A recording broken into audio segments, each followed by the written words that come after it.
Please stop expecting Kent to come back home for family events. Today is my younger brother's wedding day, and his fiancée Grace has just launched herself at me. Her voice rang out so loud that everyone could hear, cutting through me like a sharp knife. The very thought of my brother's wedding filled me with joy. But why am I standing here, being humiliated in front of our family? The pain from her words settled deep in my chest and spread through my body. The warm atmosphere of celebration seemed to dim instantly, and a chilly silence filled the room. Was I the only one feeling shaken, or had the guests also started to look at me with judgment? I could feel the weight of people's cold stares, as if everyone here agreed that I didn't belong. You shouldn't be coming around here. It's just, you don't really belong here, Sarah. Grace's sharp eyes made it clear she thought I was a burden. You have no place here. Her eyes seemed to say it all. I felt the urge to speak up, to defend myself.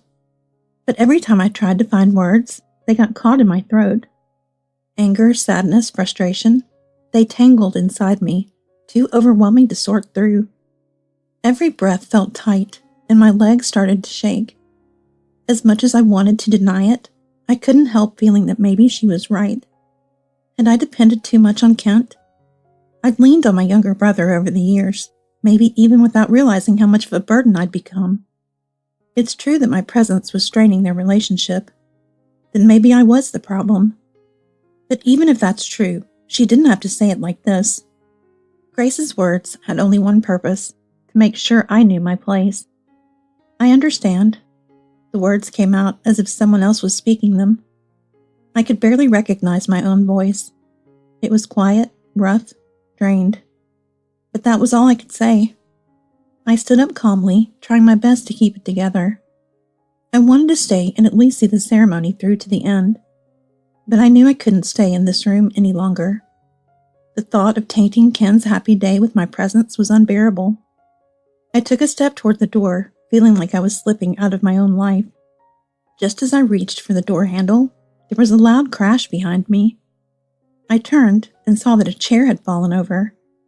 My name is Sarah, and I'm 32 years old. I often wonder how different things would be if that accident hadn't happened. Kent and I lost our parents when I was 11 and he was 8. They were coming back from a weekend trip when it happened. By the time we got to the hospital, both of them were gone. It felt like the world had gone silent. I didn't know how to process the reality in front of me. The only clear memory I have is of Kent's small hand shaking in mine. After that, we went to live in a children's home.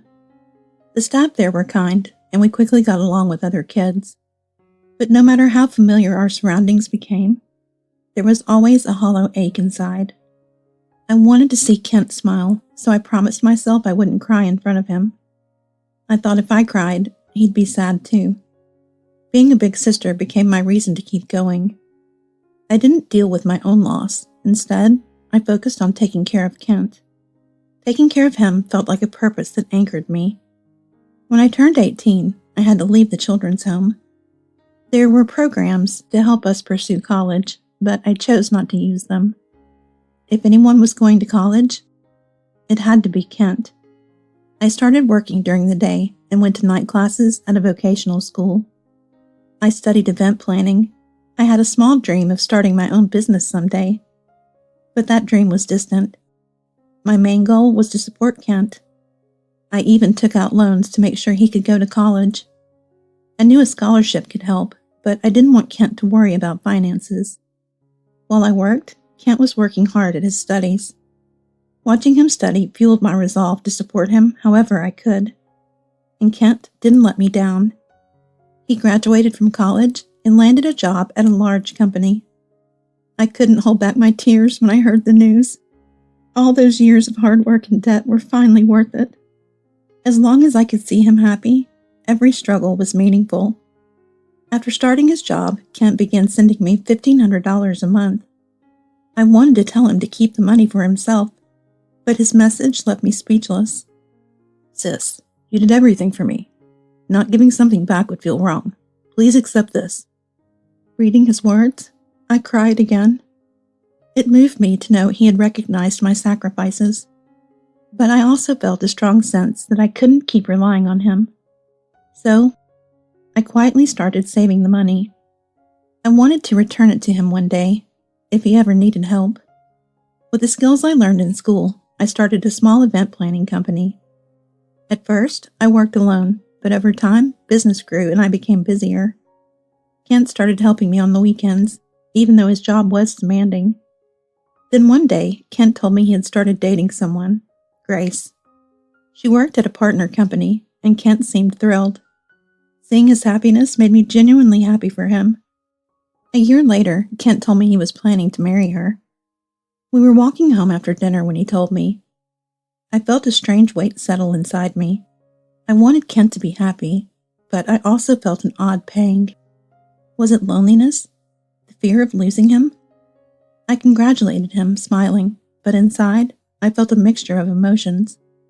Grace seemed like a good person. She made Kent happy. And when we met, she seemed polite and kind. But sometimes, her smiles felt a bit distant. When we met with Grace's family for a pre-wedding dinner, that feeling became even clearer. We met at a nice Japanese restaurant, and her parents were sophisticated. But something about them felt subtly dismissive. Kent, you've come so far. Growing up in a children's home, I mean. How admirable. Her words seemed harmless, but they stung. Her tone was friendly, but her eyes held a judgmental gaze. I wouldn't have come this far without my sister. Kent answered politely, but his voice was tense. He always spoke proudly about our past, but here, it felt like he was holding back. I wanted to speak up, but I couldn't ruin Kent's happiness. After dinner, he told me not to worry, but his words only made the pain sharper. I could see he was hurt too, but he was doing his best to make things work. I wanted him to be happy above all else. Despite the uneasy feeling, I tried to connect with Grace. As the wedding plans went on, I tried to spend time with her. We reviewed guest lists, picked out dresses, and Grace was always polite. But there was still a coldness in her manner. Is Kent still sending you money? Her question hit me like a stone. Honestly, I think it's a bit much. Now that we're getting married, our finances should come first. I felt speechless. I knew she wasn't entirely wrong, but she couldn't understand. To Kent, that money was more than a repayment. It was a symbol of the life we'd built together. Still, Grace had a point. It was probably time to draw a line. That night, I decided to talk to Kent. Grace doesn't seem too happy about the money, does she? I figured she'd bring it up. He looked resigned but determined. Maybe it's time to stop, Kent. You have a family to focus on now. My heart ached as I said it. I'm not stopping, Sarah. You've done so much for me. I can't just quit now. His words brought tears to my eyes, but I couldn't let him see that. All right, Kent, I understand. I knew that forcing him to stop would only make him more determined. For now, I'd let him make his choice. The wedding day finally came. I did everything I could to support their happiness. Kent's happiness was all I'd ever wanted. But deep down, I still had an uneasy feeling. Would Grace really be the one to support him the way he needed? The ceremony went smoothly, and I felt a wave of relief. Watching Kent smile gave me a sense of peace, like all my sacrifices had been worth it. But then, during the reception, the unexpected happened. Please, stop coming to visit Kent. Her words were like a knife to my heart. The room went silent, and I felt every gaze turned toward me. I stood there stunned, unable to respond. I could feel my face go pale, my heart sinking. Grace's gaze was sharp, as if to say I didn't belong here. I wanted to say something, but no words came out. My throat tightened with anger, sadness, and humiliation. I managed to say the only thing I could. Understood. My own voice sounded distant and unfamiliar. I tried to keep my composure, to leave without causing more of a scene. But just as I reached for the door, I heard a loud crash. I turned around to see Kent standing, his face filled with anger. Grace, do you even know what you just said? Grace looked taken aback, but she couldn't shake off his grip. You don't know anything about what she's done for me. Kent's voice was low, but filled with rage. Without my sister, I wouldn't be here today.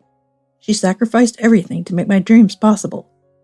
His words rang through the room, and nobody dared interrupt. "I send her money every month because it's the least I can do for what she's given up for me. That's not charity, it's respect and gratitude." Grace stood frozen, shock and fear in her eyes. The family and guests around us began murmuring, "I've known Sarah my whole life. She's always put others before herself." One by one, my relatives and friends started speaking up. "She helped Kent through so much. We all know how much she's done for this family." Grace's face turned pale as the guests voiced their support for me. Then, one of Kent's colleagues stepped forward. "Honestly, Grace can be difficult at work. She's known for her sharp tongue." Another colleague joined in. "It's true. She can be overly harsh, always pushing others down." Slowly, her colleagues revealed sides of Grace I hadn't known.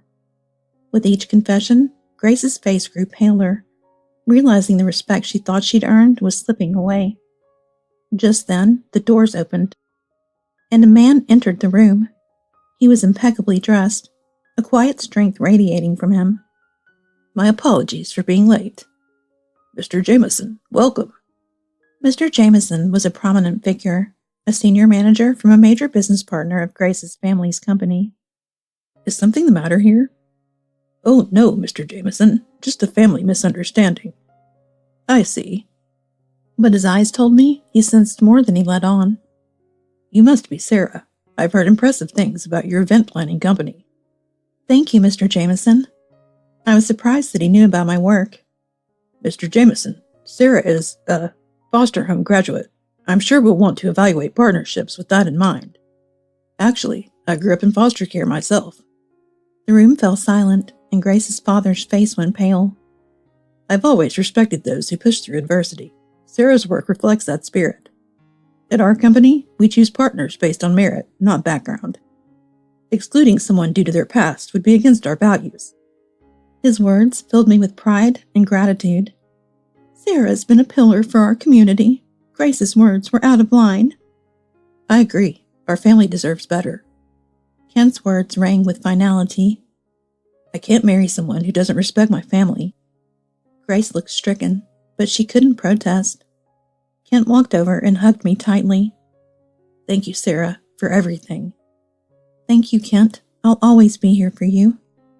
That moment marked a new beginning. Over time, my business grew thanks to Mr. Jameson's support. I became known for my dedication and creativity in event planning, and Kent became my business partner, helping us take on new challenges together. "We've come so far, Sarah." "We have, and I'm grateful for every step." In the end, our bond only strengthened, creating a life full of support and new opportunities. And together, we continued to move forward, building a brighter future side by side.